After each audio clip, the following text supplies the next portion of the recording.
안녕하세요. 역사를 사랑하는 청년 윤동현입니다.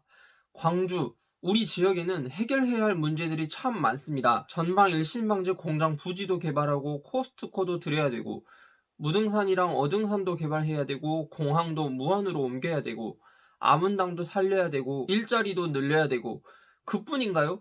할아버지 할머니들만 기억하는 5.18은 그만 좀 보고 싶고, 시민단체들은 평소에는 눈에 띄지도 않다가도 어디 개발만 하자고 하면 안 된다고 득달같이 달려들고, 우리 광주, 대체 왜 이러는 걸까요? 오늘 소개할 책은 이 전라디언의 굴레입니다. 2021년 12월 출간되었고 학동 참사, 광주형 일자리 등 최근 이슈까지 다루고 있는데요. 산업화 시기 이후로 악순환이 반복되고 있는 호남의 경제 구조와 몇십 년째 민주당의 독식 체제가 이어지고 있는 오늘날 호남의 정치 구조를 분석하고 있습니다. 책 제목에 사용된 전라디언이라는 표현은 전라도의 사람을 뜻하는 영어 어미 언을 붙인 것으로 보수 우파 네티즌들이 주로 이용하는 온라인 커뮤니티에서 자주 보이는데요. 이 책은 오늘날까지 차별을 받는 이 호남의 모습을 보여주려는 것이 아니라 호남이 차별을 받게 된 역사적 과정과 지금까지 그런 변화를 꾀할 수조차 없었던 그런 정치 경제적 구조 파악이 목적입니다. 단순히 이슈만 나열하고 비판만 했으면 저도 이 책을 읽다가 말았을 텐데요. 하지만 이 책은 지역 문제의 원인을 진단하고 대안 제시까지 하고 있으니 아주 유익합니다. 또 광주의 각계각층에서 활동하고 있는 교수, 정치인, 기자 등 현지 전문가들의 증언도 많이 참조하고 있고 문제를 진단하면서 사례와 역사적 사건에다가 통계까지 함께 제시하고 있으니 자연스럽게 납득하고 수긍하게 됩니다. 저자는 이 책을 통해서 무엇을 말하고 싶었던 것일까요? 간단히 정리하자면 1950년대부터 호남에 대한 차별과 소외가 대대적으로 이어졌고 이로 인해 호남은 저발전하게 되었는데 이 때문에 경제적으로는 지역 기반 산업이 하나도 없고 정치적으로는 생존을 위한 일당 독재 체제가 유지되었으며 그 결과 지금의 호남은 지역 문제가 판을 치게 되었다는 것입니다. 결정적으로 저자는 이 문제의 핵심적인 원인으로 정치적 다양성을 받아들이지 못하고 독자적 지역 발전 모델을 제시하지 못하는 지역 거버넌스의 결함을 지적하였고 이를 대대적으로 개혁하는 것이 해결책이라고 말합니다. 내용을 조금 더 자세히 살펴보겠습니다.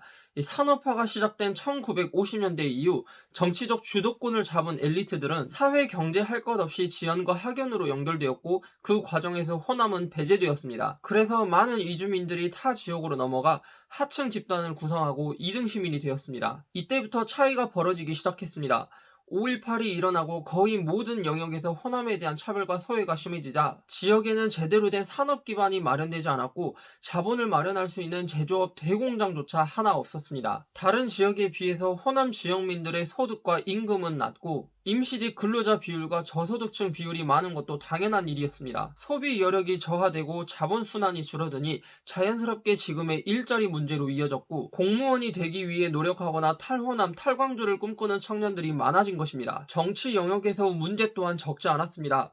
이 호남 정치의 구심점이 되었던 김대중 전 대통령 덕분에 제야 세력과 민주당이 결합하였고 외부에서 유입되는 인구가 없어 다양성을 확보하지 못한 탓에 파벌을 나누며 경쟁할 필요가 사라지면서 호남은 폐쇄적인 사회가 되었고 자연스럽게 민주당이 패권을 쥐게 되었습니다. 경쟁 상대가 없는 민주당은 주민들을 권리당원으로 유도하며 세력을 늘리고 시민단체 등과의 유착관계를 통해 세력을 단단히 다지기도 했습니다. 이후 호남은 이른바 대세 추종형 정치를 하게 되었습니다. 지역을 대표하는 이데올로기가 없고 지역 개발 사업의 예산을 배분받기 위해서 지역에 호응하는 정책을 내세우는 정치인에게 매달리는 것입니다. 그 결과 호남 정치의 부패와 무능은 그칠 줄 모르게 되었습니다. 학동 참사의 원인이었던 비정상적인 제재 하청을 조사하는 과정에서 폭력 조직이 연루된 사실과 지역관청과 경찰서에 연관된 비리도 드러났습니다. 또한 재개발 사업이 시행되는 과정에서는 원 주민들의 목소리는 듣지 않고 기득권층의 이익만 우선시하다 보니